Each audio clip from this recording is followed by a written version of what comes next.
Once again, may buntag sa tanan. It's been a very tiring week last week. Both priest, Father Rex, and Father Rasol, ministers, nagministeryo sila dito sa church sa Kalibo for exorcism. Daghang kayong mga question bahay niini, kulang ang tunga sa adlaw. Daan ako nagsulti nga, kulangon gina. Pero ang maayong balita is, ang network sa Al Jazeera, yesterday mo anhimo tato sila diri pa sa documentary about exorcism, pero ilang na-postpone, kay murag nasakit ang ilang anchor. No? Parener niya, dili ni kuan. And then one time, Jessica So again called bahay ni ini nga gusto sa nila mag-documentary. I don't know when, no? This year. But this is the hand of God. No? Iya gyud na si Ginoo, dili gyud ni atong kaugalingon. Ug nag-ordain ko dito 7 ka deacons, they belong to localized, no? Mga kung atong tanaw ni taga baryo, akong ipang-ordain mga mission churches. Homegrown niya. Kaya di natin magpadala og giingo sa Kalibo, di natin magpadala nga gikan diri sa church ninyo ato ipadala dito sa bukid, di gyud na mo sustenir sa kunsaon. Baylan na sa primero nga tuig, kaduhing tuig, dili na maayo. And it's very tiring, no? April 17, nagsugod ang among ordination. Alas 9 ba ito? Alas 9, nahuman may kapin alas 12. Pagkahuman, nangaon. Pagka alas 8 sa gabi, we travel from Kalibo to Iloilo. This is 3.5 hours nga travel.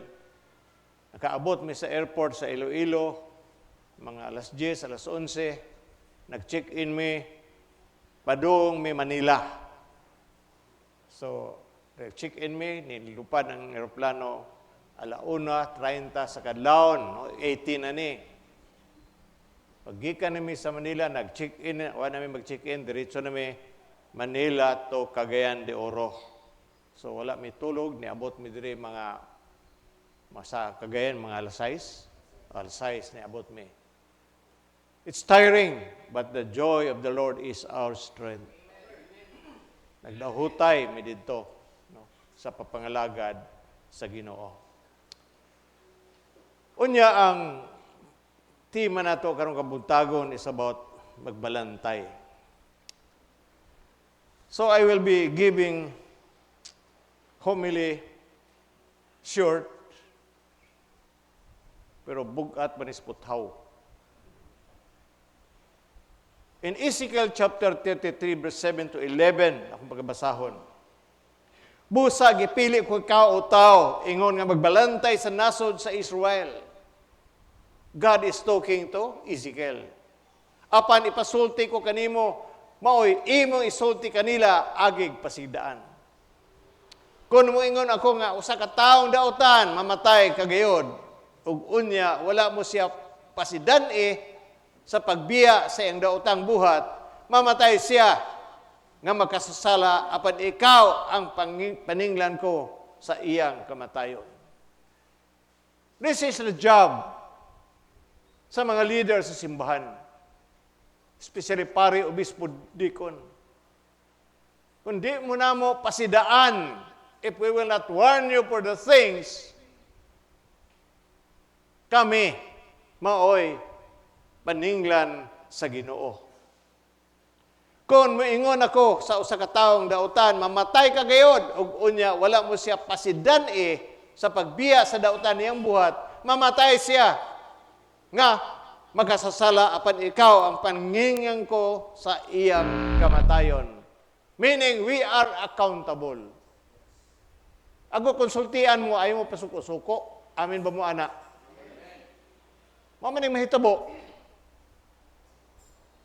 This is the job of the leaders of the church. bishop, priest, and deacons. Apan kon, gipasidan-an mo ang makasasala sa pagbiya sa dautan niyang binuhatan, apan wala niya kinitagda, mamatay siya nga makasasala, apan wala kay tulubagon. Verse 10, ang Ginoo mingon kanako, busa tao, isubli pagsulti ngadto sa Israel, ang ilang isulti, ang among mga kalapasan o mga sala, mao'y hinungdan sa hilabihang kalisod, nga giantos ug hapit na kami mga matay, unsaon manamo pag kinabuhi. Ingingnan sila sa Ginoong Dios, dili malipay ang kamatayon sa taong dautan. Senuang ka? Dili malipay ang Ginoo nga mamatay sa tao nga dautan. Pero tulisukon man nato usahay, labi na dautan, labi na kawatan, ay dilusi. Labi na kurap nga politiko, tulisukon gina nato. No? Pero kay usahay ang atong nasod, gitagaan ta mga leader nga mga hangal, kay ang kapalit man mo. Palit galing ta, then God will give us a leader nga hangal pod. Atuan nimo nga naitabang nga human na ato eleksyon. Wa ka na round. Tanaw kung padahon sa eleksyon, bibo kayo. Puno ang merkado, left and right. Bugas diri, bugas dito. Sudan dito, sudan diri. Wa man ay problema. Pero dili nimo ibaligya ang imong buto. Panghatag ka di, hatag. Hugasan nato na, kung di niyo kano, hugasan nato na di butang sa okring.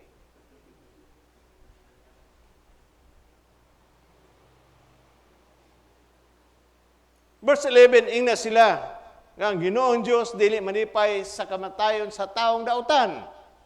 Ang ikalipay niya mao, ang dautan mo biya sa dautan niya mga buhat, aron dili siya mamatay. Busa hunong na kamo sa pagpakasala, kay nganong tuyuan man nimo ang kamatayon o katawhan sa Israel. This is a warning. Ako, dili kitag masuko kung madlungon ta. Labi na diya sa Facebook, di maggara-gara. Maulit galing, labi sa Facebook, hindi man niya kaya magharap. Dito niya birahan. Which is wrong. Kaya nag-ingon man scripture, kung naa kay kayugot sa usa ka tao, adto amin ba ta ana? Istoryahe. Kung dili mo patoo, pagdalag testigo, daw ka buok. Kung dili pagin mo too, dala simbahan. Para i-chismis. Dala sa simbahan, meaning the leadership of the church will take care of it. Napaniusahay ang mga membro simbahan. Magbikil galing, membro magbikil galing, mato barangay. The barangay or the law has nothing to do kamong duha nga membro sa simbahan. Pero kung dili mo magpaka-reconcile, mato pareha ka sa gitawag nato nga kubrador sa buhis. So mo ni atong diferensya. Ayuhon nato pag-ayo ka ng mga tao nga namay kayugot-got nga dili magpasaylo. Kung dili ta magpasaylo, makahatag nato ni og mga sakit. Amin ba ta ana? Ako ni mga tao nga mga masakiton. Kay hantod karon wa gyapon mabag-o. Magahi gyapon ulo. Bisag wantoy na silang gyapon. This is true, no? Di binuang sa ako. Anong di mamamangundang hantod karon sige gyapon daot, sige gyapon istorya nga di mao. Nganong di mamamakaani sa ako di istorya ko kay tubagon ta ka. This is what's happening right now. Kung di ka magpasaylo, sige lang kag sabaay, it will affect your life. Maka-apekto ni sa imong kinabuhi. Amin ba ta ana? Ini ang tapad pagpasaylo.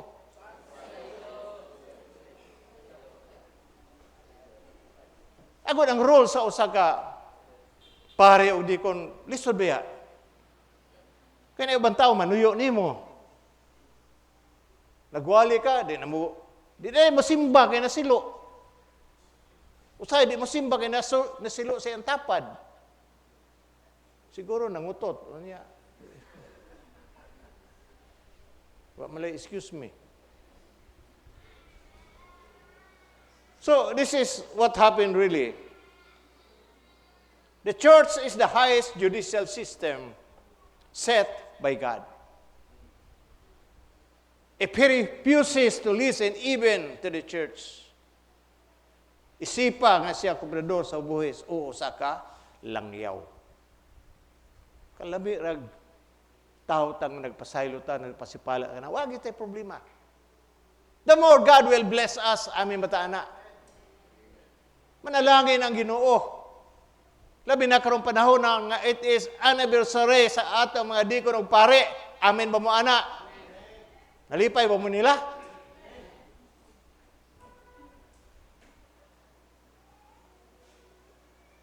It is their time. No? Dili magsako ng giingon nga dili man sila mga perpekto. Each one of us natay weaknesses sa atong kinabuhi. Amen ba ta ana? Dili gyud ta maingon nga wa ko kay sala. Tanong ta kas langit. Nibiya ka na namo kay makakaisala. Girapture ka na parehas ni Juan. Inok. Pero na pa man ka basig mag kapoy man pagtulunan nga rapture ay. Sige lang taghuat ana. Salbaron ta sa Ginoo sa atong kalisod. So, dili man na mao ang giingon sa Bible. Mga Kristohanon ta kinahanglan nga overcomer ta. Amen ba ta ana?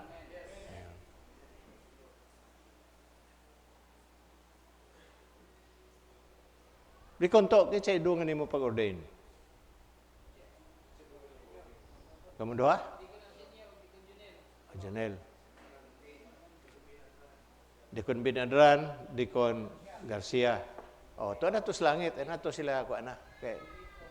Ha? Dikon Tadlip. Oh, murag gyagapon.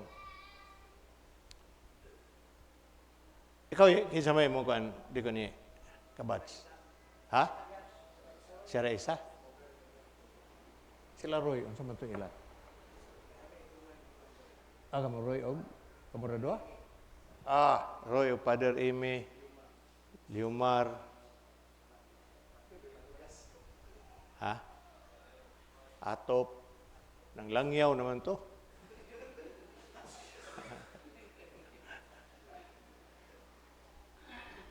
So for us, sa akong gingon, highest judicial system. Kinahanglan nga natay reconciliation pagpasaylo. It is from this pulpit. Nga magatudlo ta bahin sa gitawag nato nga pagpasaylo. In Ephesians chapter 4, verse 11 nga nagingon, ang mga gasa niya mao, ang uban iyang gihimo nga apostoles, ang uban mga propeta, ang uban tigsangyaw sa may balita, o ang uban pastor o magtutudlo. Apostoles, pastor. Maning gubot ang simbahan usay kay bisig di pastor mo entrada sa buluhaton sa pastor. Labi ng pastor nga may grado, nya na engineer nga bright, ingnon kasayop man na imo pastor.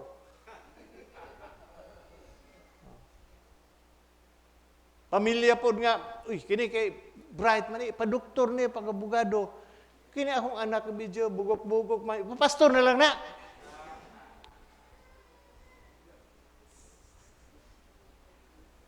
Wag kahibaw kung say lakaw sa sitwasyon sa pagpangalagad sa Ginoo. Dili tanang gitawag nga apostoles or teacher or bishops or priest. Atong mga dugay-dugay nga panahon diri singo og gawali ko, simple ang gawali. At tuduan ka nila gawali. Ingani pastor ka nang mag-aksyon ba? Baka na mura kag karatista. Kung unsaon man ako ni nga karatista nga dili man ko karatista. Panahon nino sa paghatag karatista kay abri man ang kuan. Palad. Kundi ka mo hatag, boxer ka.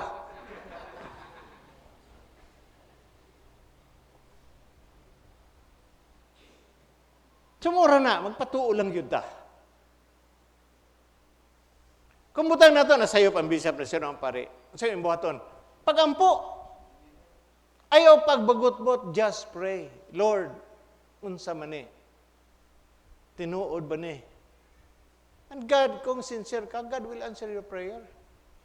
God will change the decision. Kung eksakto ng imo, God will change the decision of the bishop, the priest, and deacons. Amen ba mo, anak?